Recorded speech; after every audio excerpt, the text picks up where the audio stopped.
Look at the Nigeria, this one, some of them picked now.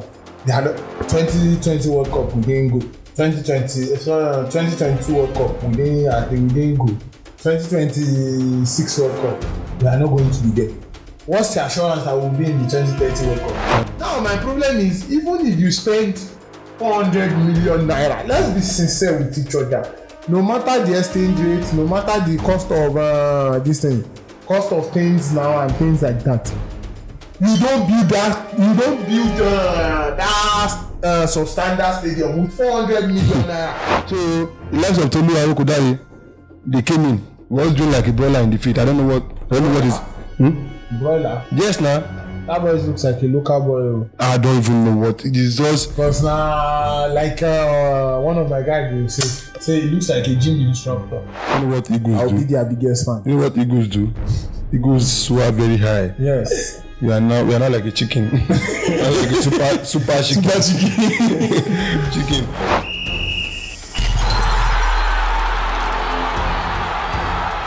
Good morning, good afternoon, good evening from wherever you are listening to us. We are back, but I don't want to say we are back because yesterday was a painful night. I don't know. I was so shocked because we all felt Nigeria is going to the Interconfederation World Cup playoff for the World Cup. Because at this point,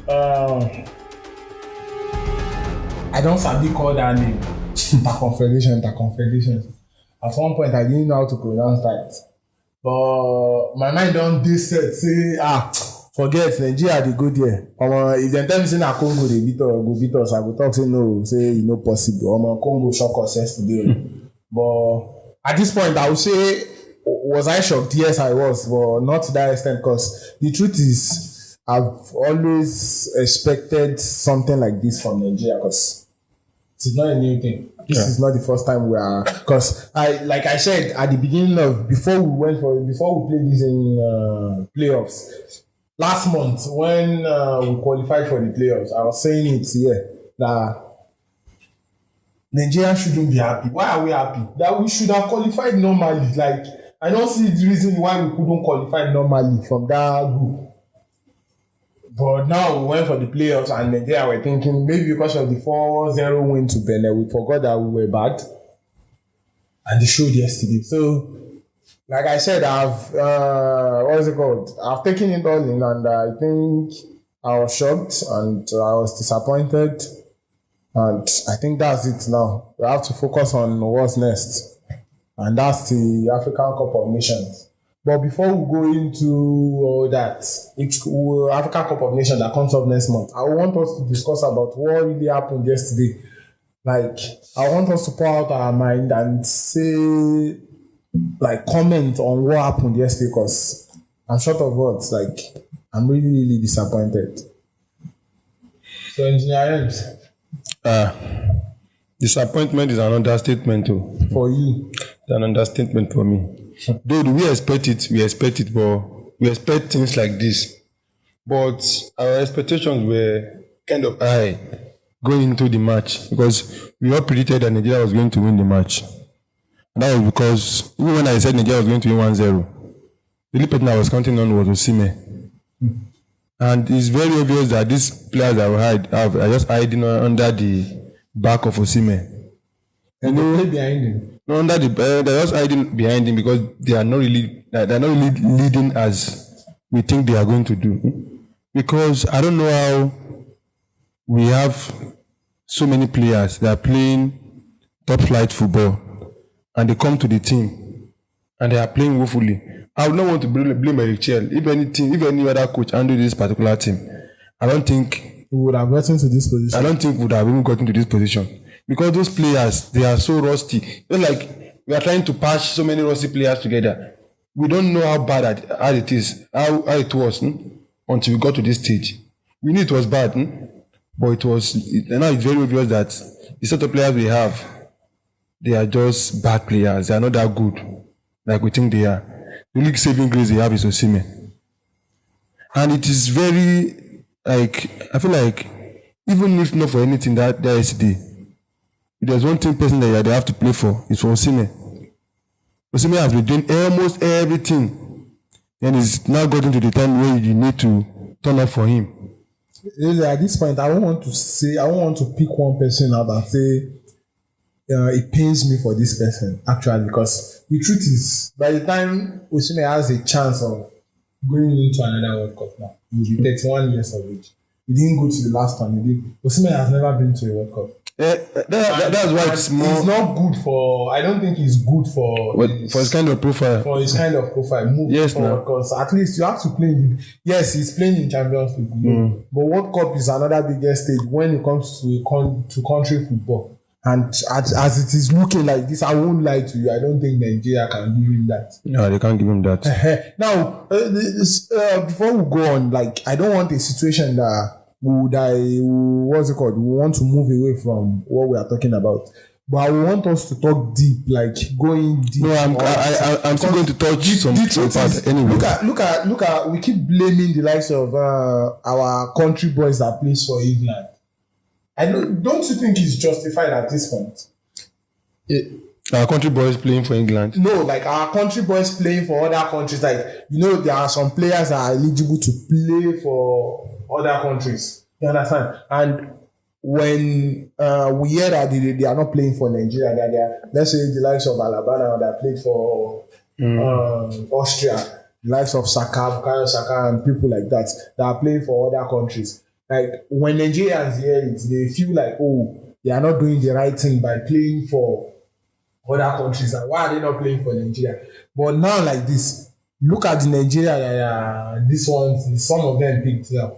They had 2020 World Cup, we didn't go. 2022 World Cup, we didn't go. 2026 World Cup, we are not going to be there. What's the assurance that we'll be in the 2030 World Cup? And based on the type of players that we have now, yes, but we don't have new crops of players. We don't have new crops of players coming up. And these ones will be old. And this particular one, when they were young, they are not doing anything. Look at what they did yesterday. So I understand. I was going to touch that anyway. I was going towards that. I know we'll touch that. I want us to touch that. Like, I just want you guys to have it in there. No. Like, we'll talk about this because it's a really. Yesterday was a really. No, me personally, I'd want to not throw. I would throw the blame. Yes, if you look at things holistically, like look at things like in the broad way, you know that yes, the fault is coming from NFF. I know it's coming from NFF. But those players have to look at themselves. Because like I said the other time, because you are not being called for England, that's why you're being called to this particular team. And if you want to at least give your best to a certain extent, it's obvious that just some few players are just look at the way Ademola Lookman is playing. Look at the way what is it called, Chukwueze and so. Look at the way they are playing. It's so annoying that the fact that we have to rely on Osimhen every day. And that's why, to me, it's painful for me for Osimhen because Osimhen needs this particular World Cup. Yeah. Based on the kind of profile that he has proven, he has shown in this qualifications that he is supposed to be there. Yes. He's supposed to be there. Yes. He could have boosted his profile and everything. Because I knew if Nigeria went for the World Cup, I'm not saying realistically, I'm not saying confirm, like I'm not saying it with all these things that 100% that Nigeria will do it. But what I know is, what I can say is 80%. I'm very certain Osimhen will do it. Do you know how bad it's going to be for Osimhen? Osimhen going for he'll be 30 next year. Then 30 in the next World Cup. 30 the next World Cup. And the other thing is, when he'll be 30, that means that. Or even at that 30, when he will be 30, that means that we're not playing any World Cup. Let's say the next World Cup will not qualify. That means that Osimhen will be the top highest goal scorer in Nigeria without going to the World Cup. That's bad. That's very, very bad for a player of that profile. So, and if you look at things holistically, we have to blame the NFF. I think the NFF needs a total reform. They need a total reformation of that body. Because if you look at what Kasau is doing now, it's not different from what Amaju Picnic is doing. Yes, they will say that they are doing one or two things, but they are not just they are selling us out. The major thing that we are supposed to focus on building the team, building a better team that can compete. We are not focusing on that. It's basically based on politics. Everything is just political, and it's so the whole system is so rotten, and it's a Nigerian factor. It's a Nigerian factor. Look at the amount of money they've allocated for NFF. You see the stadium that they built. FIFA give them money. Look at the amount they spend. So, if they can put all these things into consideration, I think Nigerian football would move forward. Okay. So, IJ, how do you feel from yesterday's match? Okay. About yesterday's match, I feel totally bad. And at the same time, honestly, I feel like it's a blessing in disguise for us. How? Thank you. Because I feel like, okay, if we go with this stupid performance and this stupid play we are playing in this qualification round with all these people that are not of higher rank in the world. So if we take this type of play into the World Cup, eventually if we qualify, I swear it will just be a disgrace for us. Because I don't see any passion, anything, except Osimhen, like he said, except Osimhen and few guys. I think this defender, Fedri, this thing, except those guys, they were the only one that came there to like win the game. And I think at some point, Osimhen had injury, so he had to like go out. So there was nobody. It was just the defender, that Fedri guy that was showing up. So I feel like if we have won that match, it will be a disgrace for us, because at some point it will still like boils down to this. Do you get? I think, and when we get to that point in World Cup, if we eventually qualify, the disgrace will be very, very terrible.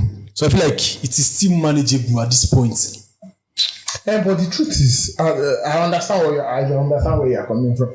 But now, the problem that we have in Nigeria is,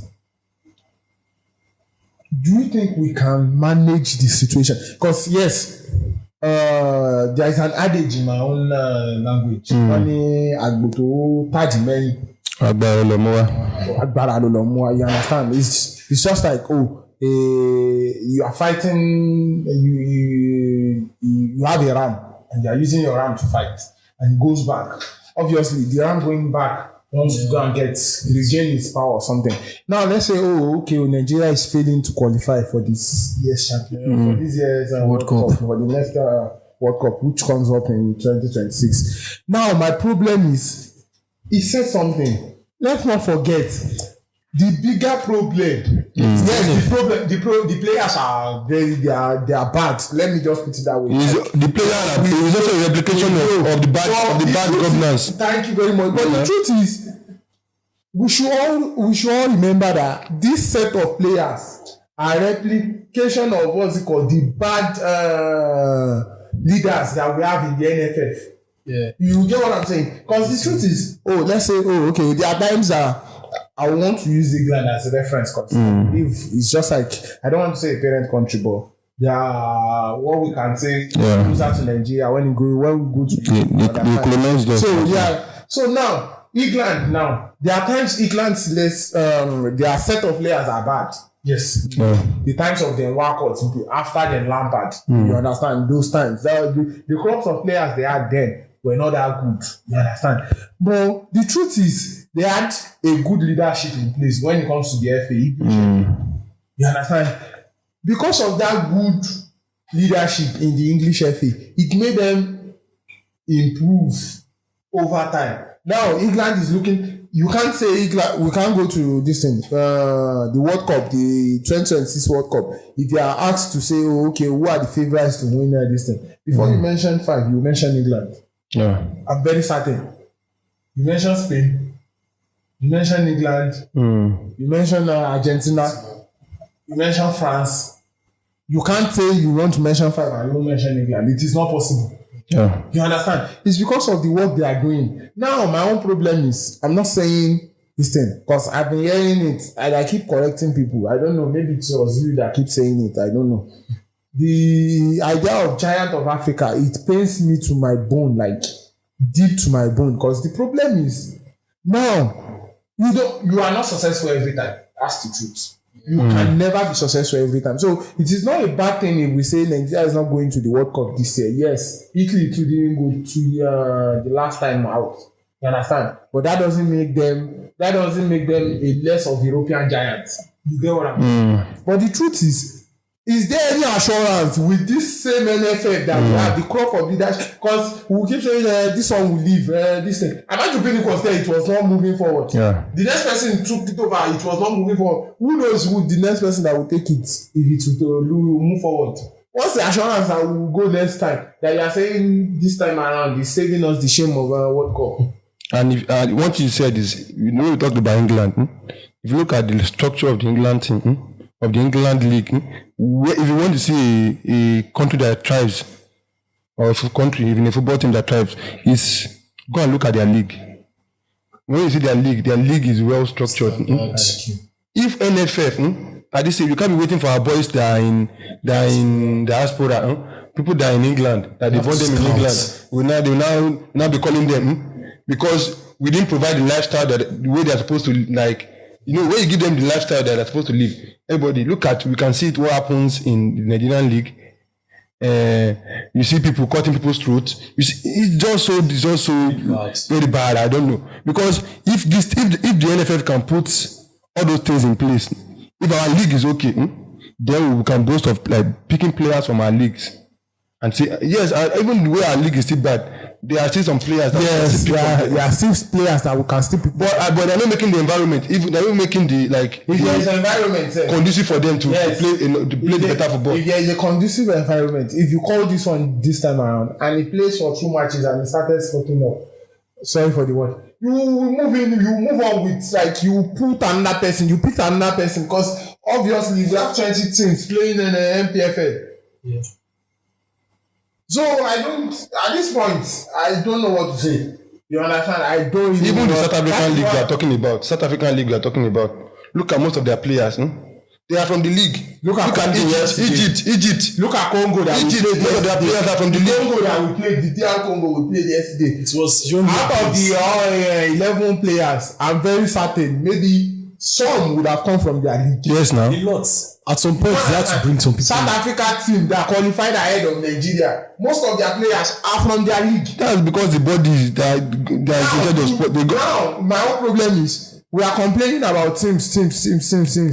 Look at Nigeria now. NFF were giving $1.2 million to build a stadium. That's almost in today's currency exchange rate. That's like 1.8 billion naira, yes. When Amadi Pinnick was interviewed, Amadi Pinnick was saying it, and he could say it that it was former exchange rate or something that they spent 400 million. My own problem, 400 million naira out of 1.8 billion naira. Now my problem is, even if you spend 400 million naira, let's be sincere with each other. No matter the exchange rate, no matter the cost of cost of things now and things like that. You don't build that substandard stadium with 400 million naira. Look at the stadium. The stadium was just what's it called? It was just bulldozed. They laid the carpet on it. How big stadium? How big though? It's not half baked. It's far from half baked. Let's be sincere. No, when I mean that big stadium, I'm not talking about a standard stadium. At this point, I don't. There are things we don't want to say. Yes. But the truth is, I can categorically boast that my secondary school stadium is better than, apart from the what's this called? What's the type of the pitch that artificial grass? The artificial, what's it called? I've forgotten the name. It's called something. Apart from that, that's the only difference from my secondary school stadium and that thing. Apart from that, my secondary school stadium has this thing, sitting area on both sides. Ass track around this thing. Better grass, normal this thing.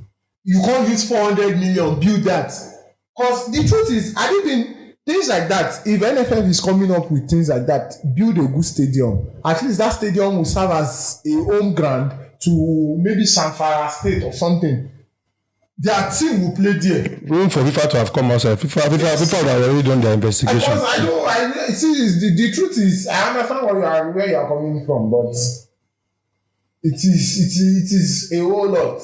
NFF right from the start, from the top to the bottom. I don't know at this point. See, that's why the system is already like I think it's rotting. So there's no saving grace. There's nobody that is coming to save anybody in that particular space. Yeah. Because if you look at it, with even ordinary university football, you know, if you look at things like holistically, if you look at how it's all like started from. You look at things from the bigger side to the lower side. Yeah. You can talk about university football. Yes. You see how it is there, where maybe the VC is going to release an amount of money for a particular event, and the people in charge will slash the money, will cause some money to themselves. So you see this thing play out so many times. This is a Nigerian factor. It's a Nigerian factor. So I don't think it's going to change anytime soon. We just keep saying at this point, I think we learn every day, and I think I've come to learn something due to this NFF issue and Nigeria football team issue. I think at this point, I don't want to believe Nigeria has the passion for football again. I think yes, the passion is there for us that play locally. That wants to play. Yeah, we play around, pick up our boot and go to far side, pick up our boot and go and play with another team, things like that. I think the passion is there for us. But I don't think the passion is there for the people above. I think it is just there for the business. No, I think at this point, it looks so politics and everything. Like I think politics has taken over everything. The truth is, when I was growing up, like I said, I could say it out loud, and I don't want to mention my school. You understand? But I can say it categorically. Sports for me from secondary school was a thing of joy. You don't understand? You put the passion. You want to run for your school. You want to play football for your school. You want to do track and field event for your school. You don't understand? Like the passion is there for us. But I think when you start becoming professionals, you understand? I think the passion. I think in Nigeria we remove the passion and start bringing in the idea of money, the idea of politics and everything. Because I don't know. I think the majority of people that are governing us, there's a place of passion, there's a place of brilliance. If you are brilliant, if you are intelligent enough, that's going to work for you. It's not everybody now people are passionate, but they don't have what it takes to play. You understand what I'm trying to say? Yeah. You can be passionate and you know be that just an average player. But you can be very passionate and still be a very good player. And you can be less passionate and be a very good player. An example is Neymar. Neymar can be on the field. If you have him on the field, if he's playing with people that are passionate, yes, if he has just a little bit of passion, you see the work he's going to bring the best. But when the people leading you are not from the footballing side of things, and they are not so concerned about football. So what they are mostly concerned about is just money. You know, when you put people that don't really know about football, one thing they will do is, what are these people doing? They don't know the implication. Because if you look at things intricately, you know that these things, if I do this thing, this is how it's going to affect the team and everything. But they will not see those effects because they are not people that are from the footballing side of things. Mayu was an example. When you see Glazers, the way they handled Mayu, you see the way. So the NFF things is not going anytime soon. I think if we continue talking this, it will take us forever because the truth is it's a sad thing to experience. Like I don't know. Since that yesterday, I've been finding it very hard to check people like football analysts and football enthusiasts about what they are saying because it's a very painful thing to experience. Like 2022 we're not there, 2026 we're not there. So what if what if one of us leaves the country, or what if one of us has friends internationally that are not from Nigeria? What do we boost off? The truth is, at this point, I might fight anybody that says you are giant of Africa. So let's delve into the match proper. Like, I want to, at this point, I would want to know because me, I have some questions to ask. Like, ask why it was like that yesterday. Yes, what's it called? We've established the facts. I don't think we are the one that established it. I think they established it themselves. The NFF is a problem and the players are not good.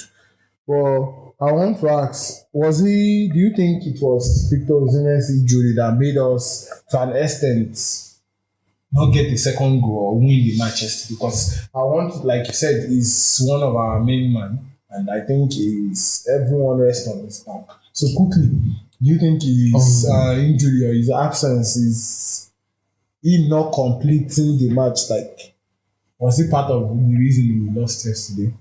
Yeah, it was part of the. Let's be honest with ourselves. It was part of the reason, but at the same time too, you have to, because we don't have Osimhen. The players are not good, so we should not blame the players because they're not good. We blame the players too now. When Ronaldo was injured, I think 2016 or so. Yeah, they are the ones coaching from the team was bad. But the players still want something. Like they still want the competition. Yes. They wanted it. You see what that did. Played the shot from the midfield and he scored. So the likes of Tolu Arokodare, they came in. We was doing like a broiler in the field. I don't know what is.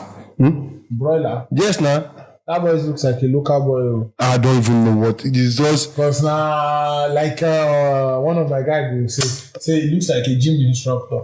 They do this thing for feed. Give you they give you pass. Nothing. He's not doing anything. He's not even charging. Even if you look at their backline was just so comfortable and passing balls among themselves. In fact, some of their backline will move as far from the defense, move to the inside, go to inside the box. Be playing. So in as much as Osimhen, the loss of Osimhen was a very big miss for us. Definitely, the players should step up. They are players too now. I don't know Nigerians. They are Nigerians. We came here to play, so it's not only Osimhen that we have. We should step up too.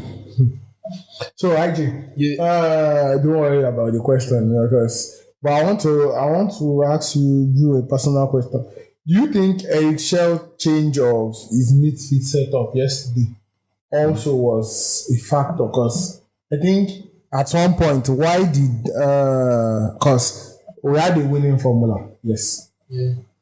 We had indeed playing in the base, Iwobi and Ako playing ahead of him.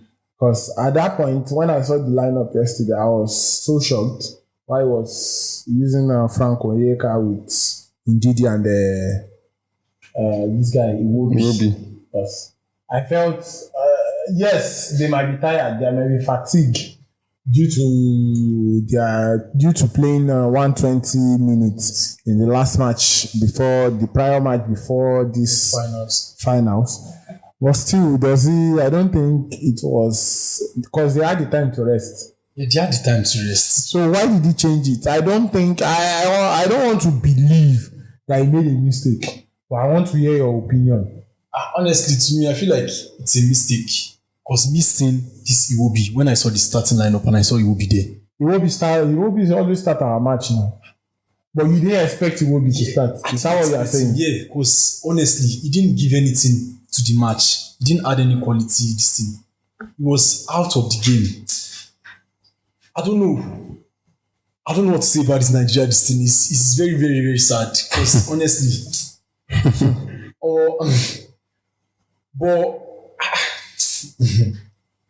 because Iwobi, if you watch him yesterday, he didn't give anything special to the game. He was out of form. I think there was even one of my friends I was discussing this thing with outside. He could not trap ball, he could not hold ball, do all these things. I don't know, Sha, but I feel like if he had used the normal this thing he was always using before, I think it would pay in a way, but yeah, I can see it for your face. You sad. Engine, before we go to the controversies surrounding the match from yesterday, I want to ask, what do you feel about the penalty performance? Because the truth is, we saw some of the worst penalties we could ever see yesterday. especially from, I think, from my own point of view, especially from Moses Simon. What do you think about the penalty performance? It was a sad thing to see. Like that penalty was not just a good one for a country football that you can play penalties at any time. Yeah, for the penalties, yeah, we can blame the players. All they can do, yeah. I blame for Moses Simon that has been, you've always known you to like be a good penalty taker. And playing that kind of cheap penalty to the goalkeeper in this kind of situation, that's so disgusting. And also to what the coach did not calculate the things well. If you are removing Tolu Arokodare, which me I feel like you should not have removed anyway, because when you talk about penalty takers, bring Ekong inside. Bring Ekong inside. If Ekong has played, if Ekong maybe one part of the penalty takers, should have given us a boost too. Yes, we have started it actually. He's the penalty taker for the team. Yes, now even way before, even ahead, he's ahead of Osimhen. There are some coaches that you know that when it comes to penalty, you know your best players when it comes to penalty taking. Yeah, there were controversies yesterday after the match when Eric Chell was interviewed and he accused the Congo back staff, one of them, to be doing voodoo or something. You feel, because at this point we don't have to leave any stone unturned. Well, me, I don't believe in voodoos personally. Like when it comes to things like this, you get what I'm saying? Because if voodoos were to be considered like they are great on this thing when it comes to football, they help on this thing. I don't think any black player should fail. Yeah. Yes, because everybody wants to do voodoo. Any African player, because we all know the Africans to be the chairman or what should I say, the kings of voodoo when it comes to this thing. But I don't think any African players should fail at the highest stage when it comes to. We should be winning the Ballon d'Or back to back. Yeah. So, but Eric Chell came out yesterday and he said, accused him. You think he was right saying that, and also do you think it affected our players? Because, like you said, like we all said now, Moses Simon is an experienced player when it comes to penalty taking. Do you think it was the voodoo that made him play to the keeper? I think that's a very lame excuse. Very, very lame. Because, okay, now, so you can use voodoo against France. Then let me go and use the voodoo and win the World Cup. So I think for Eric Chell, it's more of like psychological problems that he's facing. He does not just want to accept that his father has lost the match.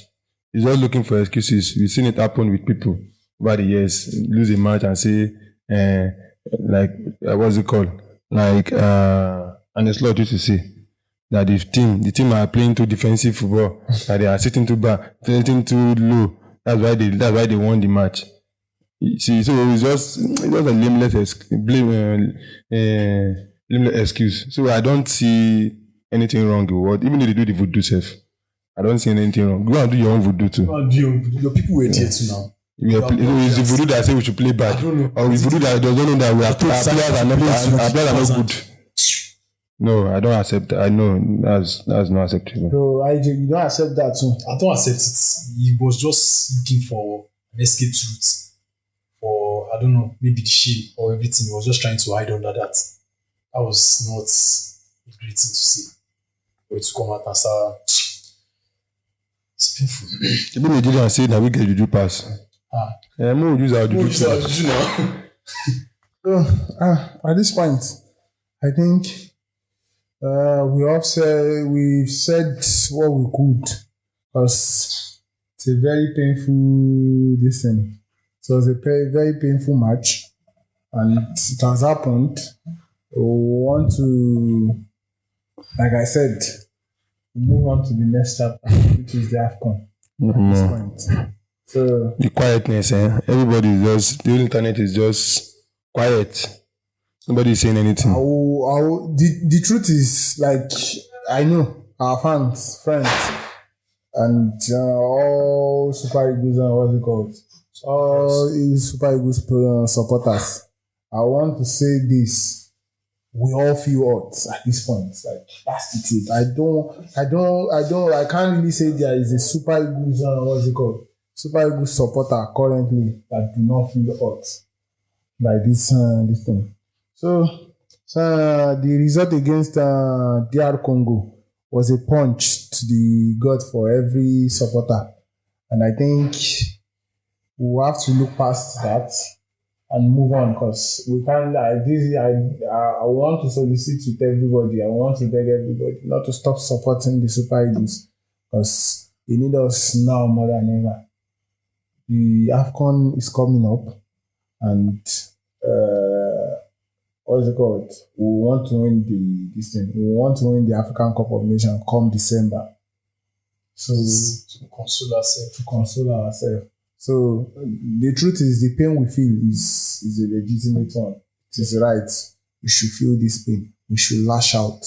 After lashing out, days after, I think we should try and get ourselves, and our advice to players is not what's it called? It's not a one life one thing in a lifetime. There is still World Cup come 2030. They have to. Yes, that's the truth. And any one of them that will still have the chance of representing Nigeria come 2028, 2029, 2030. Should have it at the back of their mind that they have to put in the work. You understand? To get us to this thing. To get us to the World Cup come 2030. If we missed out on 2026, who says we can't go to 2031 and go and win it? So I like your dream. yes, now it's I don't think it's. I be you said the voodoo don't touch you.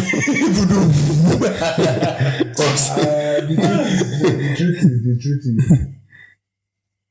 like they say, dare to dream. When you dream, you work towards the dream. So I want Nigerians to dream. When you turn to motivational speaker like this. I want Nigerians, Super Eagles, what's it called? The Super Eagles supporters to dream. Super Eagles players to dream that we can win the World Cup. And come 2030, who says? You know what Eagles do? I'll be their biggest fan. You know what Eagles do? Eagles soar very high. Yes. We are not like a chicken. We are like a super chicken. Chicken. Now this Christmas you go kill us chop. No. They don't kill us. African Cup of Nations. Okay. Because at this point, I don't tire for Nigeria matter. So, our fans, I know it's a very hard this thing, but it doesn't stop us from using our hand. Yeah. You understand? Click the like button, share, support us, and subscribe to our channel if this is the first time of seeing this. Yeah. So that come December, we all together will go to Morocco and support. The Nigeria dream is still alive. No. What would the AFCON now? It's not a dream again. It has become a reality. But we can add to that. No, when I mean the dream, like it's still alive. Yes, I mean, yes. Going. We keep on going. The first step now is win the AFCON. Then from there we push. So I want us. The truth is, when we win the AFCON, I want us to celebrate with our fans. So I want you guys to subscribe, follow us on our social media platforms, and you will all be there together when we win AFCON, and we will be bigger than this. Come 2030 when we win the World Cup.